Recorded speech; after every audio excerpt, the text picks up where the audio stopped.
Good evening.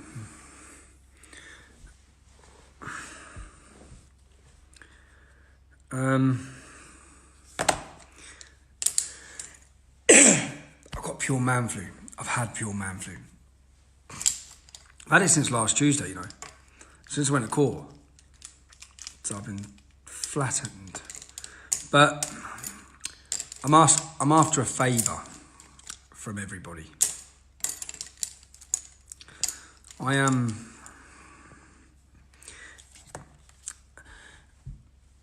As was to be expected, as soon as it was mentioned that I was going to be touring Australia, which I called out and I knew to be expected, the mainstream media would come out completely against me with lies. And everything's gone that way. I've seen it now coming out in their news articles. And as usual, there's a character here. Every country's got one of these people, yeah? Every country's got one. It's someone, this one's name's Dr. Favour Abramovich. Anyway, he is the Anti-Defamation Commission chairman.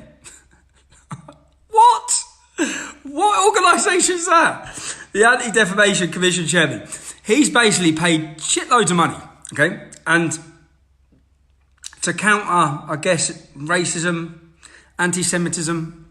Now, there is a lot of genuine anti-Semitism, which builds on the far left with Jeremy Corbyn in Britain, the far left anti-Israeli organisations, and also on the genuine far right, the genuine Nazis, who, if it rains, they blame the Jews. Now, my whole, since day one, since day dot, I've not changed anything for what I've stood for or what I've said. Not a single thing. And that includes my views on Israel and Jews. I've never said one anti-Semitic thing in my life. In fact, I see Jews as a targeted community, but I see where the real anti-Semitism comes from. It comes and it's preached in mosques across this country, across the West, and in Australia, of course. So we have a man called Dr. Favour Abramovich who is calling on the Home Affairs Minister, Peter Dutton, to reject my visa. When you go through the reasons, he doesn't actually give. With regards to Mr. Robinson, he said, it's alarming that a far-right extremist, back that up with some evidence, bruv. Do you know what I mean? You can't just keep printing these things in your national newspapers. A far-right extremist. What part of my views are far-right? Islam is far-right. Islam is supremacist. Islam is extreme. Okay? What part of my views are far-right? And then he calls me a white nationalist. Is he using the colour of my skin in a derogatory term there? I believe he is. I believe that's what he's trying to do. Yes, I am white. Well done, bruv. Well done. If you follow any of my life, you'd realise I don't play identity politics. I don't talk about white, black, brown, yellow. I don't divide people by their colour of their skin. Never have, never will. I don't believe white people are superior to black people. I really just don't believe it. And I think you're an absolute moron if you do. And I don't believe that based on my life, based on my upbringing, based on the fact that many of the best men I know and some of the people I love, my friends, are not white, all right? And many of them have gone on to progress and done far superior, better and more intelligent than many of my white friends. So I don't believe in white supremacy. I think it's all bullshit, okay? But that won't stop you lying across your Australian newspapers, which is what I'm currently reading. So there's a petition set up. And if you're in Australia, I believe what, you're just getting up? You're just on the way to work now?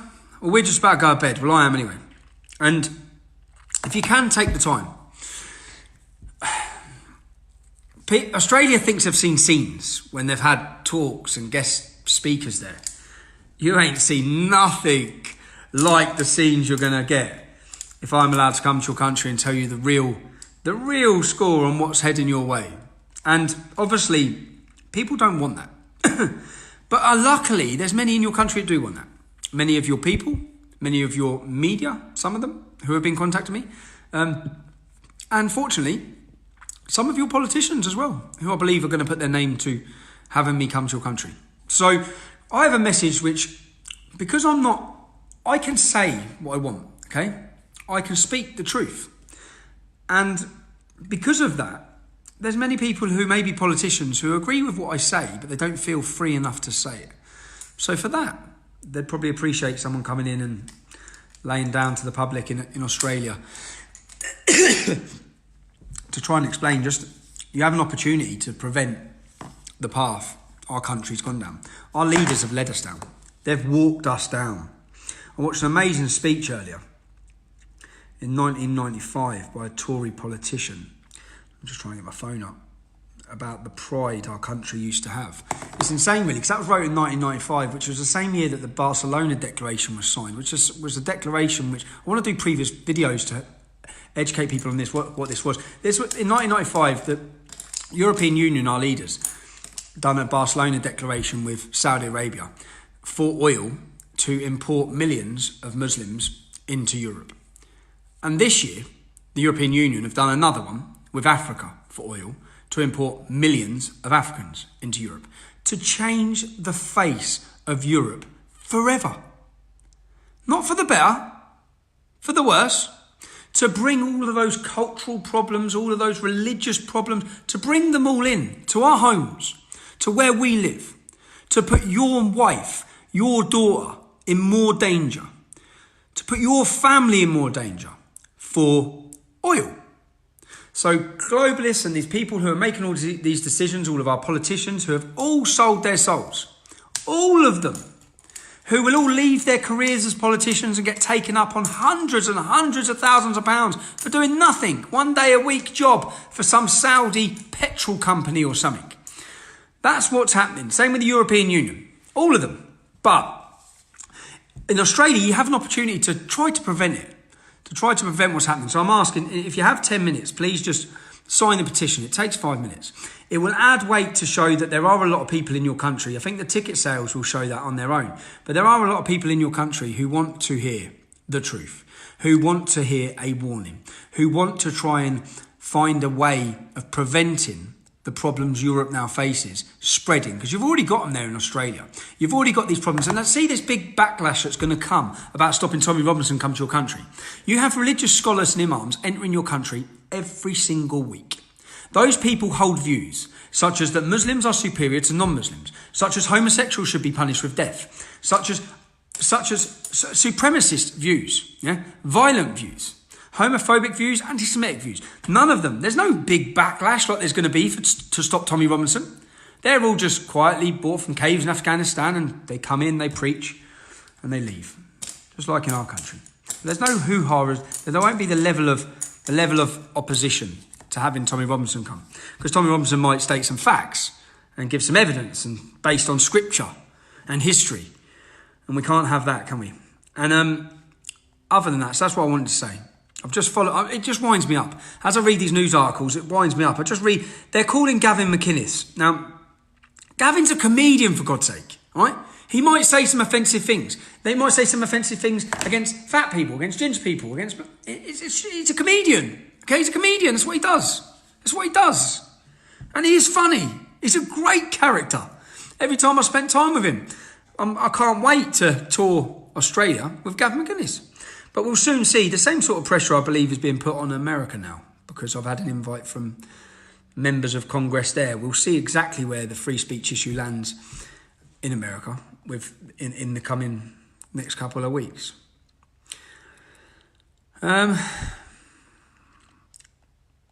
What else? What else whilst I'm here? Soldier X. I'm going to be bringing you a video early next week. That's all I'll say at the minute. There's been a lot going on behind the scenes with Soldier X. I've been talking to a lot of people.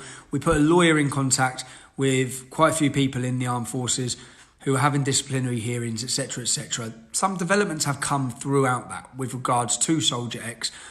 But I'll just wait until early next week so things are finalised. So when I come out and make my video of the next step of what's happening, I'll keep everyone made aware. I've just took a little bit of not a backseat. I had court And yeah, I had court and I've had loads of things going on. So, Brisbane, if they live in Brisbane, get them to sign that petition, please. I want to come to Australia. I'm desperate to come to Australia. I really got my sights set on it now. I so badly want to come there. So, Adelaide, looking forward to it. And there's a campaign coming out tomorrow. You'll see the video. We're launching a campaign to help a young girl. We started, when I was working with Rebel Media, we wanted to start a campaign where once a month, once every 2 months, we'd go and visit someone who needs our help and our support, and to use the profile, we use the platform we have to try and bring some good to members of the armed forces or ex-members of the armed forces. Now, this brought me into contact with Gareth Knox. You can watch these videos. Go Google him on YouTube. I met Knox. Knox was as a character, yeah, I wish I'd have known him all my life. And I wish that he didn't live it's not that far anyway, he lives in Portsmouth, but as a character, he excelled in the Navy. He was a PT in the Navy. He excelled, and everything about his life was about the buzz. This is not him explaining it, this is what I sensed from him. Everything was about being a fighter and fighting his way through life. And then once he left the Navy, he got MS. And I hope I've got that right, my head's blank. And his health deteriorated. And from being a man who has always excelled in fitness and fighting and boxing and everything. When I say this, he made a challenge. You know what he used to tell me when they used to play squash? When you'd hit the ball and then you have to punch one of the other lads in between hitting it. So everything was about a challenge and a physical challenge. A real man. That's what I'd say Knox is, a real man. Yeah. And imagine then you'd losing all of your ability and your strength, and then you confined to a wheelchair. And when he went to ask for help, he was told, no, that's all right. You can still sit in a wheelchair. But his life isn't over, and his life's a challenge. He used to go down in his wheelchair, he'd go down to the sea, throw himself in the sea. Can't use his legs and swim. It's often said, even though he sends me videos now in his wheelchair, he's boxing, he's fighting. Every morning he's fighting, yeah. But anyway, so we met him and we found out that, a lot of people who have been in the army, they're proud as well. So they don't want to ask for help. And when he finally took the thing to ask once, he got it thrown back in his face. So we went down and interviewed him, and we run a campaign with the British public, like yourselves. People supported it. And we got him a £26,000 state-of-the-art wheelchair that gave him his independence again.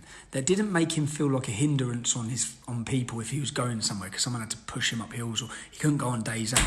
And he could go down the beach and, give him back all of that. So we're going to be helping another young girl.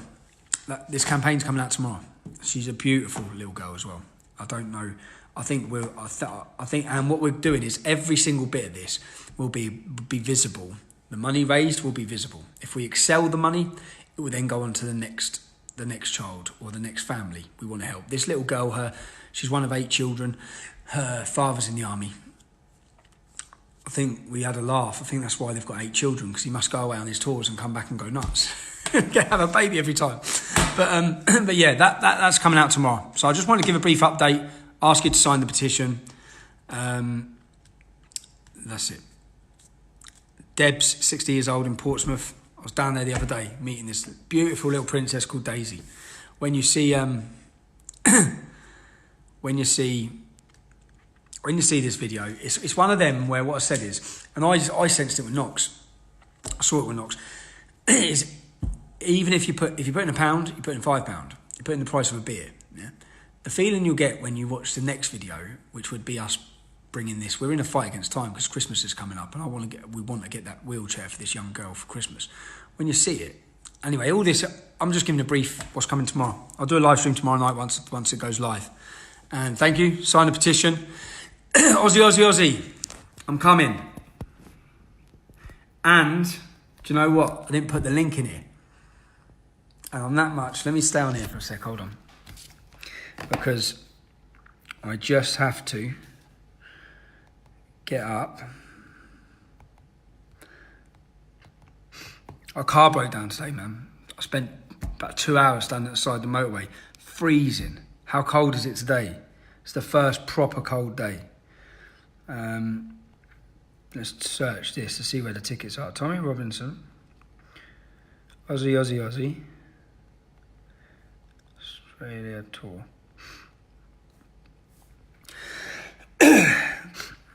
Activist, Tommy Robinson. Tommy Robinson joins Gavin McInnes. Tommy Robinson. The Deplorables tour. The Deplorables, that'd be us.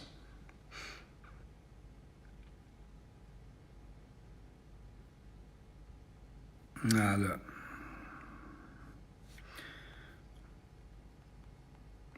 Well, it's with Penthouse. Do you know what I'll do? I'll put a link in the... I'll put a link at the... on the... I know, Tom, but they'll still try and stop me. I haven't seen the link. Share. I will share it. Let me just get it up, Annie. Tom Robinson, Australia. It's with Penthouse. That's who's organising the tour.